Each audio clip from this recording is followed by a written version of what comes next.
dərsimiz olur müəllimin fasilitasiya bacarığı. İlk olaraq baxaq müəllimin funksiyasına. Müəllimin funksiyası nədir? Hal-hazırdakı müəllimin funksiyası dəyişib. Necə dəyişib? Biz əvvəllər sadəcə olaraq şagirdləri öyrədən tərəf idik, şagirdlərə məlumat ötürən tərəf idik. Onların dərsdə düzgün formada özlərini aparmaqlarına, qayda-qanunlara düzgün əməl eləməklərinə belə deyək də, nəzarət edən şəxs idiksə, hal-hazırdakı dövrdə müəllimin tələbləri çox fərqlidir. Müəllim sadəcə olaraq şagirdləri belə deyək də, düzgün qaydalara riayət elətdirməyinə, onlara öyrədən tərəf olmaqdan çıxır, müəllim düzgün yol göstərən tərəf olmağa doğru gedir. Niyə? Çünki qloballaşan dünyada dəyişikliklər baş verir və müəllimin də rolu təhsildə, təlimdə rolu get-gedə dəyişir. Və müəllim əvvəl kimi hazır informasiya ötürən tərəf olmalı deyil. Sadəcə olaraq müəllimin bugünkü işi düzgün məqsəd verən, motivasiya verən, düzgün yol göstərən, uşaqları öyrənməyə çağıran, onlarda bacarıq formalaşdıran, fərqli təfəkkürü formalaşdıran, yaradıcı təfəkkürü formalaşdıran bir şəxs olmaqdır. Hal-hazırdakı müəllimin funksiyası buna görə də deyir ki, dəyişilib.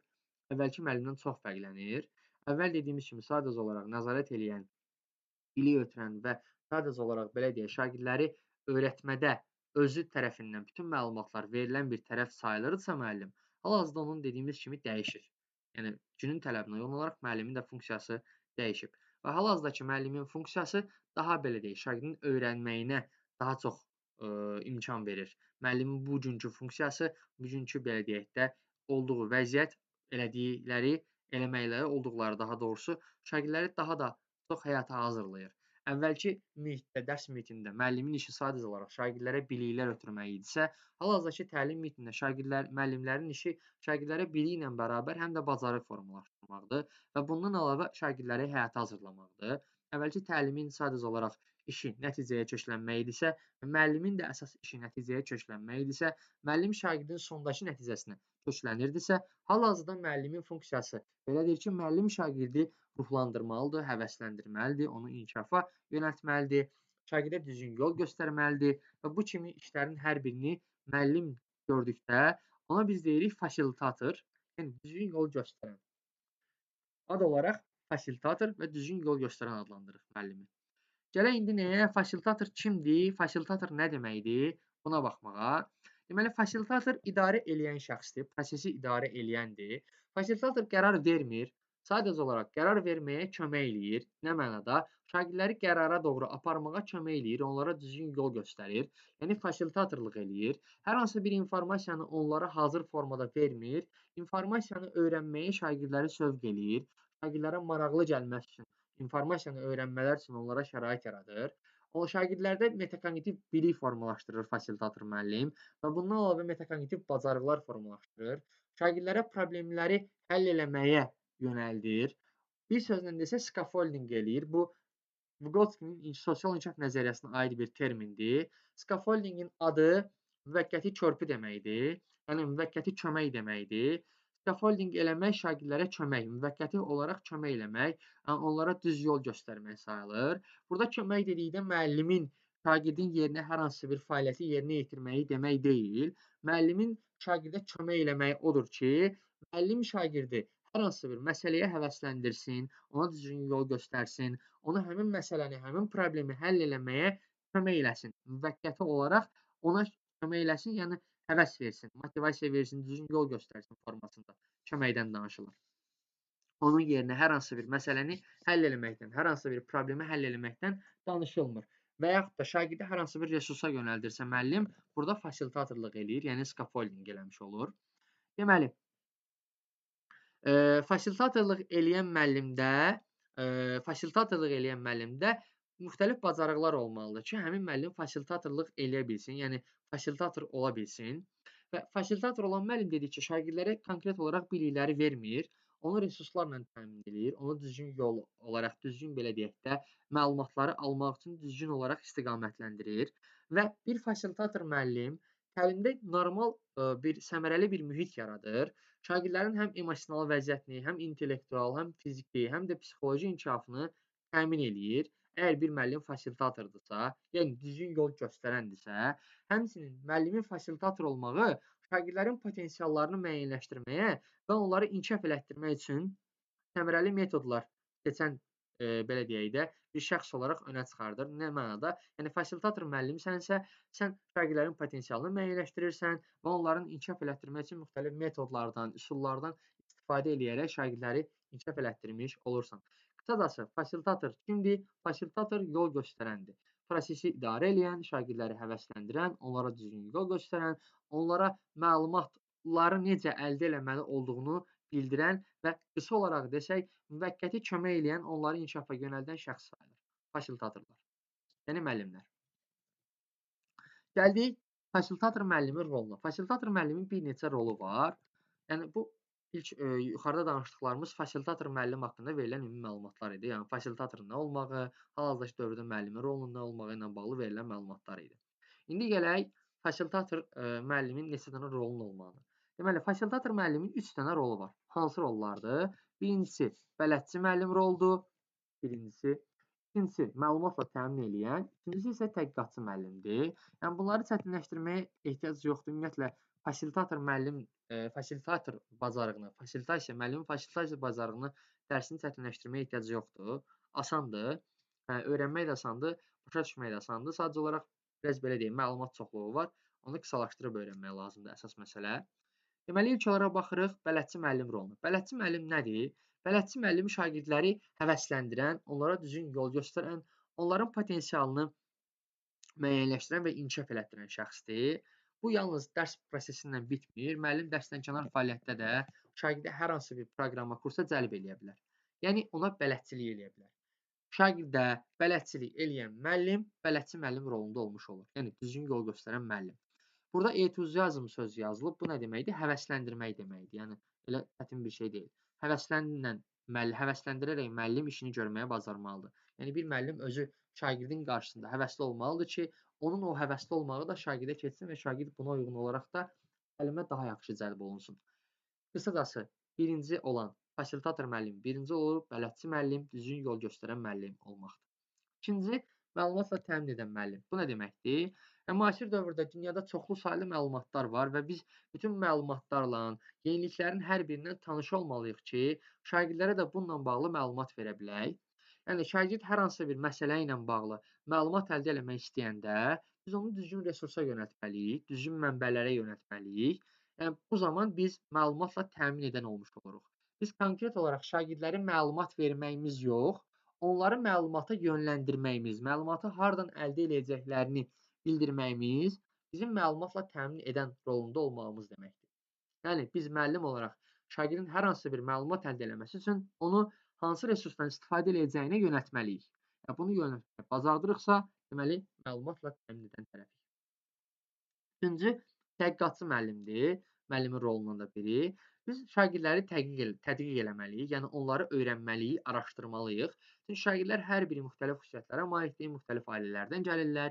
Hər birinin yanaşması fərqlidir, hər birinin, belə deyək, bacarığı fərqlidir və biz onları təhlil edirik, qiymətləndiririk, tədqiq elədikdən sonra təhlil edirik, qiymətləndiririk və bu qiymətləndirmə şagirdi tədqiq eləməyimiz, şagirdi öyrənməyimiz, şagirdin düzgün yönəldilməyinə şərait yaradır.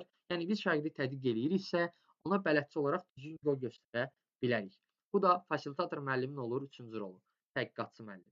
Yəni, şagirdi öyrənən, şagirdin xüsusiyyətlərini bilən müəllim sayılır. Deməli, gəldik müəllimin rolu ilə bağlı olan hissələrin hər birini dedik. Sonra gəldik nəyə? Gəldik səmərəli fasilitator olmaq üçün müəllim nələri icra eləməlidir? Yəni, səmərəli fasilitator olmaq üçün bir neçə şey eləmək lazımdır.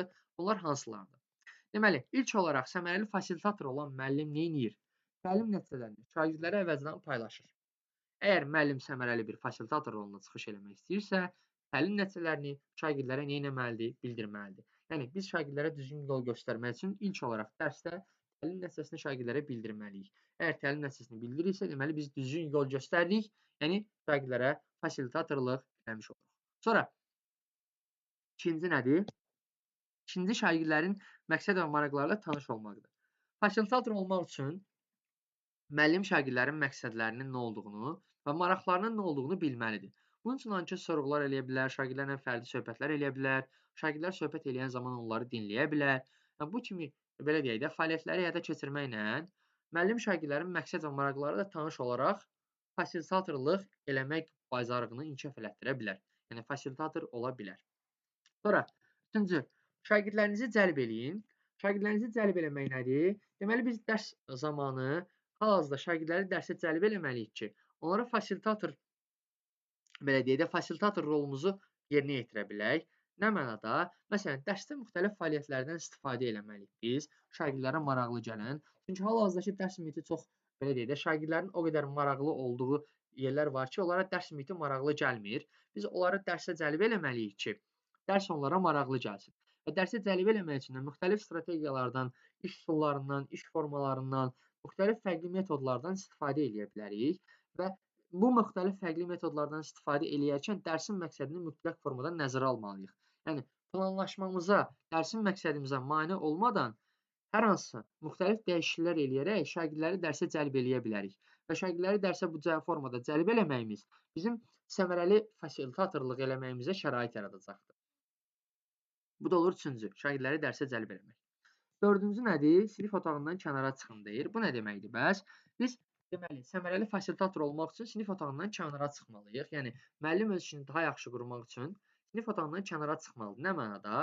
Və gedib çöldə dərs keçməli deyilik. Yəni sadəcə olaraq müəllim öyrətdiklərini həyatla əlaqələndirməlidir. Elə formada əlaqələndirməlidir ki, şagirdlərə maraqlı gəlsin. Şagirdlər öyrənmək maraqları olsun. Yəni müəllim əgər keçdiklərini, öyrətdiklərini həyatla əlaqələndirməyə bacarırsa və şagirdlər bunu harada tətbiq edəcəklərini, öyrəndikləri məsələlərin harada tətbiq olunacaqlarını bilirlərsə, deməli bu onlara daha maraqlı gəlir. Məsələn, indi saat neçədir? Saat 11-dir, 12 işdir, biz dərs keçirik burada. Mən sizin bu öyrəndiklərinizi, deyək ki, məsələn, mən sizə bu danışdıqlarımızı həyata tətbiq eləməklə bağlı nəsə bir misal verirəmsə, deyirəmsə ki, məsələn, bu günləri bu öyrəndiklərinizi fasilitator müəllim olduğunuzu siz həyatda tətbiq eləməlisiniz hansısa bir formada. Bunu misal gətirirəmsə, yəni sinif otağından kənara çıxırıqsa, deməli bu nədir? Deməli bu fasilitator bacarığımızı inkişaf elətdirməyimiz demək. Yəni fasilitatorluq üçün istifadə eləməli olduğumuz bir strategiyadır ki, biz öyrətdiklərimizi dərs mühitində öyrətdiklərimizi şagirdlərə bildirməliyik ki, harada istifadə edəcəyik. Məsələn, nətər? Deyək ki, biriniz ingilis dili müəllimisiniz. Şagirdlərə hər hansı bir ingilis dilindən qısa dialoqlar öyrədirsiniz və şagirdlər bunu maraqsız hesab edirlər. Deyirlər ki, neyirik, nəyimizə lazımdır. Amma onlara bildirirsiniz ki, məsələn, hər hansı bir turist gəldikdə onunla bu qısa dialoq öyrənsəz, bu qısa dialoq üzərində verilən müəyyən sözləri öyrənsəz, onunla çox az bir müddət də olsa söhbət eləyə bilərsiniz. Yəni bunu şagirdlərə bildirməyimiz, yəni sinif otağından kənara çıxmamız deməkdir. Yəni öyrətdiklərimizi həyatla əlaqələndirməyimiz deməkdir. Və bunu bilən şagird də ən azından o dərsə maraqlı olacaq və ən azından verilənləri öyrənməyə maraqlı olacaq. Yəni bu da sizin fasilitatorluğunuzu daha da yaxşı formalaşdıracaq. Belə deyək, sizin fasilitatorluğunuzun göstəricisi olacaq şagirdlərə bu formada dərs keçməyiniz. Belə, oldu dördüncü. Sinif otağından kənara çıxmaq. Deməli, fasilitator olmaq üçün müəllim nə etməli idi? Təlim nəticəsini şagirdlərə bildirməli idi, şagirdlərin məqsəd maraqları ilə tanış olmalı idi, şagirdləri dərsə cəlb eləməli, yəni dərsi ilə maraqlı eləməli idi ki, şagirdlər dərsdə maraqlı olsunlar və verilənləri, öyrətdiklərini həyatla əlaqələndirməli idi. Yəni sinif otağından kənara çıxmaq da bu deməkdir. Gəldik son hissəyə. Müəllim özündə formalaşdırdığı hansı bacarıqlar olmalıdır ki, o fasilitator kimi daha yaxşı inkişaf eləsin. Deməli, müəllim özündə 4 bacarıq formalaşdırmalıdır ki, o daha yaxşı fasilitatorluq eləyə bilsin. Hansı bacarıqlardır? Birincisi, müşahidə etmək bacarığıdır. Bir müəllim yaxşı fasilitator olmaq üçün ilk növbədə müşahidə eləməlidir. Yəni, düzgün yol göstərə bilən bir insan ilk formada nə etməyə bacarıq olmalıdır? Müşahidə eləmək bacarıq olmalıdır ki, o düzgün yol göstərə bilsin. Yəni, şagirdlərin hər biri ilə bağlı məlumatlı olmalıdır. Məlumatlı olmaq üçün də ilk növbədə müşahidə eləmək lazımdır. Onların dərs müddətində nə elədiklərini, nə eləmədiklərini və biz əvvəllər əgər nəticəyə köklənirdiksə, müşahidə eləyən zaman, hal-hazırdakı biz prosesə köklənməliyik. Yəni, müşahidə eləyən müəllim şagirdlərin dərs prosesində nə əldə elədiklərinə yox, necə əldə elədiklərinə baxmalıdır. Yəni, müşahidəni bu formada aparmalıdır. İkincisi, fasilitator müəllimdə fasilitatorluğu inkişaf elətdirmək üçün dinləmə bacarığı olmalıdır. O şagirdlərin istəklərini qulaq asmalıdır. Təkcə verilən suallara cavab olaraq yox, şagirdlərin dərs mühitində nəyi bilib bilmədiklərini, nəyi öyrənib öyrənmədiklərini müəllim dinləyərək, onların fəaliyyətlərinin zamanı şagirdləri dinləyərək də tuta bilər ki, şagirdlər nəyi bilirlər, nəyi bilmirlər, daha yaxşı mənimsəyiblər, öyrənmələri hansı yerdədir, özlərini necə hiss edirlər. Bu kimi şeyləri müəllim dinləmə bacarığından istifadə eləyərək öyrənə bilər. Və bu da şagirdləri düzgün istiqamətləndirməyə kömək eləyəcək sonda. Üçüncü, məqamda düzgün müdaxilə etmə bacarığı. Fasilitator müəllim formalaşdırmalıdır özündə o bacarığı ki, o məqamda düzgün müdaxilə eləməyə bacarsın. Deyək ki, şagirdin hər hansı bir proses zamanı səhvlərə yol verir və müəllim bu zaman rəy vermir. Bu zaman şagirdin proses zamanı, şagirdin belə deyək də, elədiyi iş heçə gedir. Deməli, müəllim nə etməlidir? Düzgün formada rəy verməyə bacarmalıdır, vaxtında rəy verməyə bacarmalıdır. Şagirdlərin proses zamanı elədiyi səhvləri düzəltməyə kömək eləməlidir.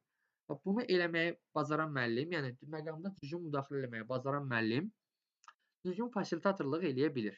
Və ilk növbədə də müəllim məqamda düzgün müdaxilə etmə bacarığını ona görə də özündə formalaşdırmalıdır ki, bunu formalaşdırmaqla o yaxşı fasilitator ola bilsin, yəni düzgün yol göstərən ola bilsin. Dördüncü, planlaşma və hazırlıq.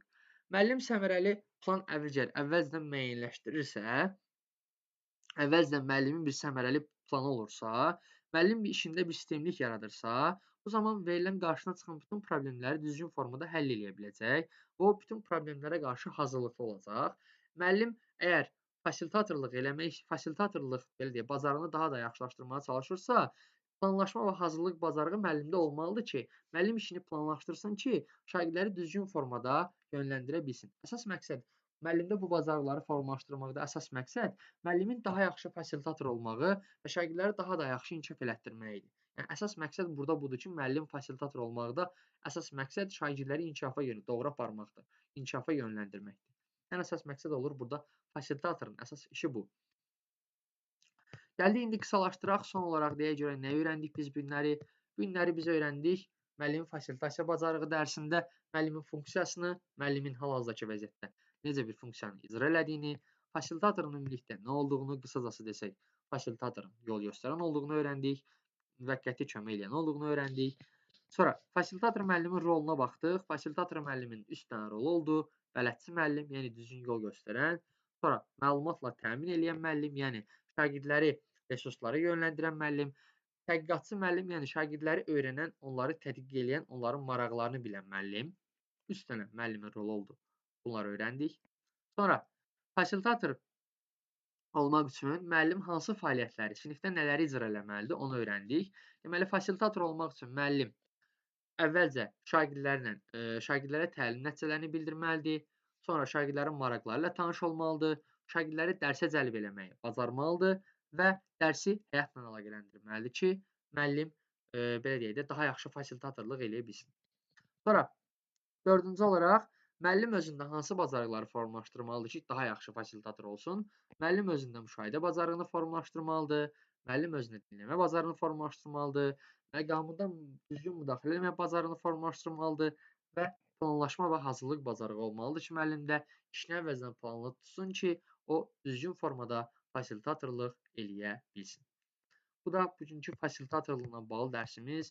Yəni fasilitatorla bağlı elə çox güclü situasiya tipli testlər görməyəsiniz. Sadəcə olaraq fasilitator sözünün nə olduğunun mənasını bilsəz, fasilitator işinin nəyə yaradığını bilsəz, yəni bu belə deyək də, mövzu ilə bağlı düşən sualların hər birinə cavab yaza bilərsiniz. Fasilitasiya qısa olaraq nə oldu?